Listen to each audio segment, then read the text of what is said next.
প্রিয় সন্তান জীবিত থাকা অবস্থায় ছাত্র হয়েও আউটসোর্সিং করে, তার কোনো অ্যাকাউন্ট ছিল না, মা বাপের নামে অ্যাকাউন্ট খুলে সেখানে 26 লক্ষ টাকা সে রেখে গেছে। এ টাকা দিয়ে স্বামী স্ত্রী দুইজনই আমরা এই সপ্তাহে উমরা করতে যাচ্ছি, আল্লাহর শুকরিয়া আদায় করতে যাচ্ছি যে জাতির জন্য আমরা আমাদের একটা সন্তানকে উপহার দিতে পেরেছি। আল্লাহু আকবার। আমাদের চোখের কোণা থেকে পানি পড়েছে যে মানবতা বেঁচে আছে, মরে যায়নি। এই পরিবারটা হচ্ছে শহীদ মীর মুগ্ধের পরিবার। আমাদের এই প্রক্রিয়া চলমান আছে, এখনও যার খবর পাচ্ছি আমরা তার কাছে ছুটে যাচ্ছি।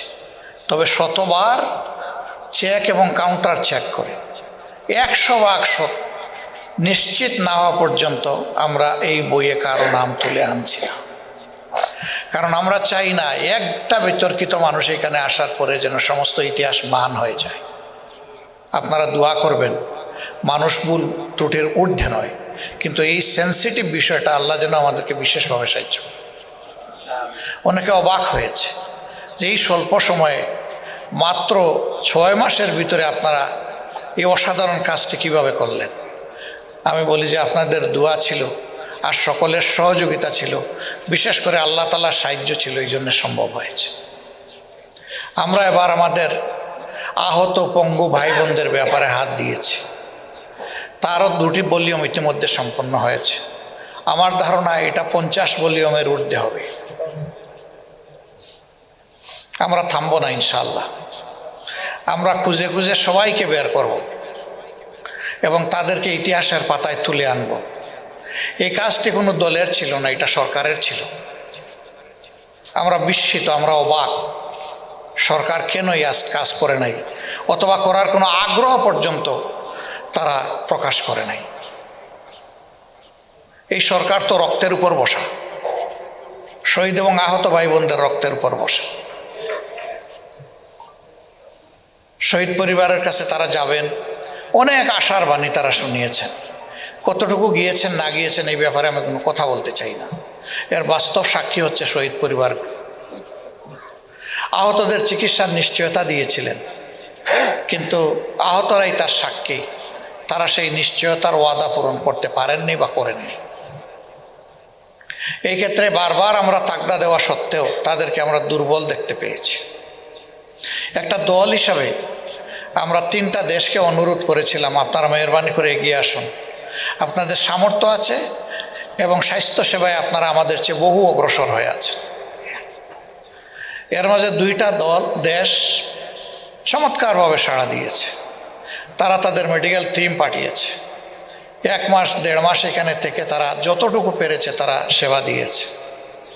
আমরা বলাই যদি এতটুকু হয়, সরকার বললে তো 50টা দেশ এখানে আসত। সরকার বললে তো 50টা দেশ ভাগ করে নিয়ে যেত। যারা চোখ হারিয়ে অন্ধ, এক চোখ নষ্ট হয়েছে, আরেক চোখ তার ঝুঁকিতে পড়েছে, অন্তত তার বেঁচে যাওয়া চোখটা তো সুস্থ হয়ে উঠত। কিন্তু সেই ক্ষেত্রে প্রচণ্ড ঘাটতি। সরকারের ভালো কাজে অবশ্যই আমাদের সমর্থন থাকবে, কিন্তু সরকারের যে জায়গায় দুর্বলতা সেই জায়গায় আমরা ছাড় দিয়ে কথা বলার মানুষ নই। সত্য কথা আমাদেরকে বলতেই হবে। কতটুকু এই সরকার করতে পারবে বা করবে আমরা জানি না, কিন্তু আমাদের দাবি চলমান থাকবে। আমরা আমাদের সীমিত সামর্থ্যের জায়গা থেকে যতটুকু পারি আমাদের ভাই বোনদের পাশে দাঁড়িয়েছি। আমাদের কর্তব্য 2টা আমরা নির্ধারণ করেছি, একটা পরিবারের পাশে দাঁড়ানো, আর একটা খুনিদের বিচার নিশ্চিত করা। এই জন্য মূল থেকে এই দাবি আমরা জোরালো করে তুলে ধরেছি। সারা দেশে আমরা আমাদের আইনজীবীদেরকে অনুরোধ করেছি, খুনিদের পক্ষে আপন ভাই হলেও কেউ দাঁড়াবেন না,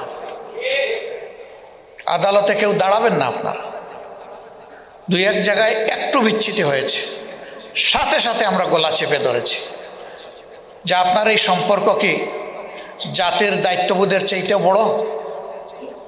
কেন আপনি এটা করতে গিয়েছেন? তারা লজ্জিত অনুতপ্ত হয়ে ক্ষমা চেয়েছে। এই ক্ষেত্রে আমাদের অবস্থান 0 টলারেন্স। সম্মানিত ভাই ও বোনেরা, বাংলাদেশ আমাদের সকলের। এই দেশকে বুকে নিয়ে বাঁচতে চাই, এবং আল্লাহ যদি কবুল করেন এই দেশেই মরতে চাই। আমরা রাজনীতির ঝুঁকি আসলে দেশ ছেড়ে চলে যেতে চাই না। কোথায় যাব? আমরা কোনো দুনিয়ার বেহেশত কামনা করি না, আমরা আল্লাহ তাআলার কাছে সত্যিকারের বেহেশত পেতে চাই। সুতরাং আমরা বিশ্বাস করি মৌত যদি আমাকে ঝাপটে ধরে, আল্লাহর যদি ফয়সালা হয়ে যায়, কোনো দেশ কোনো শক্তি আমাদেরকে রক্ষা করতে পারবে না।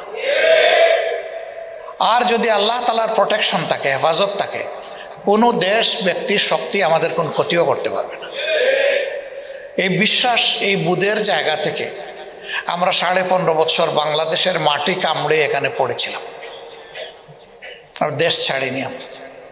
আমাকে পার্সোনালি, আমার বন্ধু বান্ধব, সমবেতী, শুভাকাঙ্ক্ষী অনেকেই বলেছেন কৌশলের অংশ হিসাবে আপনি চলে আসেন, এখান থেকেও আপনি সাহায্য করতে পারবেন, নেতৃত্ব দিতে পারবেন।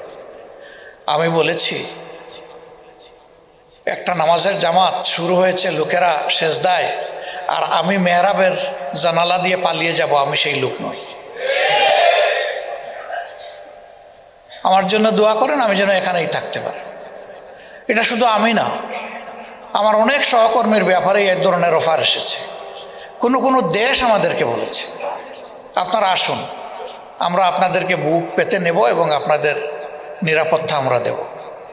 আমরা বলেছি আপনাদের বুকের বিছানায় জায়গা চাই, কিন্তু নিরাপত্তা আল্লাহ তাআলার কাছে চাই। সম্মানিত ভাই বোনেরা, বিশেষ করে শহীদ পরিবার এবং আহত যারা, আমরা কথা দিচ্ছি, জানি না আল্লাহ তাআলার ফয়সালা কি হবে। আগামীর একটি দুর্নীতিমুক্ত মানবিক বাংলাদেশ গড়ার ক্ষেত্রে আল্লাহ যদি আমাদেরকে কবুল করেন, তাহলে সরকারের দায়িত্ব যদি আমাদের উপরে আসে, আল্লাহ ভালো জানেন, এটা আল্লাহর ফয়সালার বিষয়। আল্লাহ তাআলার ফয়সালা এবং মানুষের ভালোবাসা, সমর্থন। তাহলে আমাদের প্রথম কাজ হবে শহীদ এবং আহতদের ব্যাপারে যথাযথ সম্মান প্রদর্শন করা। এটা মুখের শুকনা কথায় চিড়া ভিজানো নয়। তারা কেউ এই যুদ্ধের ময়দানে যাননি সরকার থেকে কোনো আর্থিক আনুকূল্য পাওয়ার জন্য, তারা গিয়েছেন জাতিকে মুক্ত করার জন্য। যারা জীবনের কোনো চাহিদা ছাড়াই এই রকম গিয়েছেন, তাদের ব্যাপারে এত হিসাব নিকাশ আবার কিসের? রাষ্ট্রীয় ট্রেজারির হাত তাদের দিকে যাচ্ছে না কেন?